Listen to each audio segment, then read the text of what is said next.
ارے حضرت کتنا ہی بڑا محدث ہو، کہنے دو مجھے، کتنا ہی بڑا مفسر ہو، کیسا ہی بڑا مصنف ہو، معلق ہو، محشی ہو، شارح ہو، شیخ الحدیث ہو، شیخ التفسیر ہو، شیخ الفقہ والفتاوی ہو، کسے باشد، ایسے بڑے فرمایا حضرت نے، اگر اس کی زندگی اس کے پڑھے ہوئے کے مطابق نہیں گزر رہی،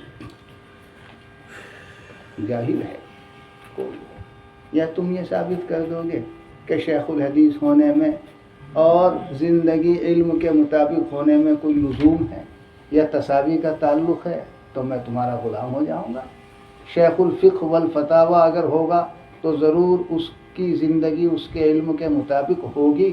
اگر تم مجھے عقلاً، شرعاً، عرفاً، رسماً، تاریخاً، فطرتاً کسی طرح بھی لزوم ثابت کر دو گے تو میں تمہارا غلام ہو جاؤں گا۔ اس کے برخلاف مشاہدہ ہے، تاریخ ہے، کوئی عقلی لزوم نہیں ہے بھائی۔ بڑی سے بڑی کتاب آدمی پڑھا رہا ہے، لیکن ہو سکتا ہے اس کی سے میں نے خود دیکھا، دو محدث کو دیوبند کی سرزمین پر میں نے دیکھا، کس طرح کہ جب وہ گزرے کسی نے کسی کو سلام نہیں کیا۔ بھائی اختلاف تھا، کیا ہوا؟ سلام میں تو سلام انشراح کا تعلق نہ رہے، سلام کیسے کہ سلام بھی نہیں، ایک نے ادھر کو منہ کر لیا، ایک نے ادھر کو منہ کر لیا۔ میں دور تھا، میں نے تو سلام کیا، مجھ سے سلام ہوا، سب کچھ ہوا، دیکھا ایک ادھر سے منہ گزر گئے، ایک ادھر سے منہ گزر گئے۔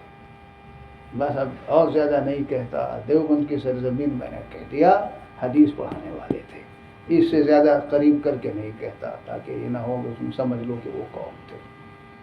کیوں فرما رہے ہیں حضرت؟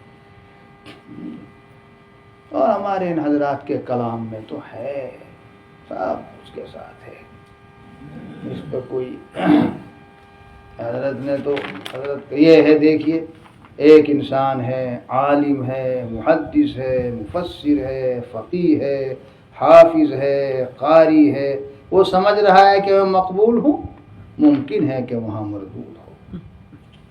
خود حضرت خان خود سے لوگ میرے لیے کرتا رہے، آدمی ڈرتا رہے اور ناپتا تولتا رہے، مقارنہ کرتا رہے۔ بھائی ہم جو 24 گھنٹے گزار رہے ہیں، عبادات سے بھی صاحب کا واسطہ، معاشرت سے بھی صاحب کا واسطہ، معاملات سے بھی، اخلاق سے بھی، اور ہماری یہ چیزیں ہمارے پڑھے ہوئے کے مطابق بھی ہیں یا نہیں؟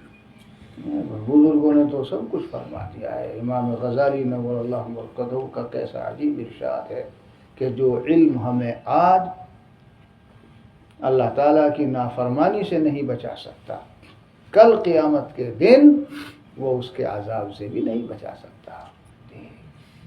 لزوم تو نہیں ہے نا، کوئی ہو، اب یہ بظاہر حضرت نے اسی لیے فرمایا، نہ کہ شہری ہو یا دیہاتی ہو، امیر ہو یا معمور ہو، حاکم ہو، محکوم ہو، یہ جو حضرت تفسیر کی طرح کسی خاندان کا تو ہے ہی، اس طرف ذہن نہیں جاتا ان کا۔ بظاہر حضرت نے جو فرمایا ہے وہ اسی لیے فرمایا کہ یہ چیزیں ہمارے لیے حجاب اور رکاوٹ نہ بن جائیں کہ ہم تو ایسا کام کر رہے ہیں لہذا مقبول ہی ہے۔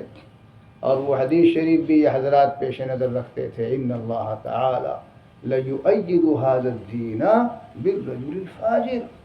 ڈرتے رہنا چاہیے، ہماری زندگی میں خدا نخواستہ فسق و فجور کی کوئی بات ہو اور ہم دین کا کام بھی کر رہے ہیں، اب تو بہت ہے ایسا۔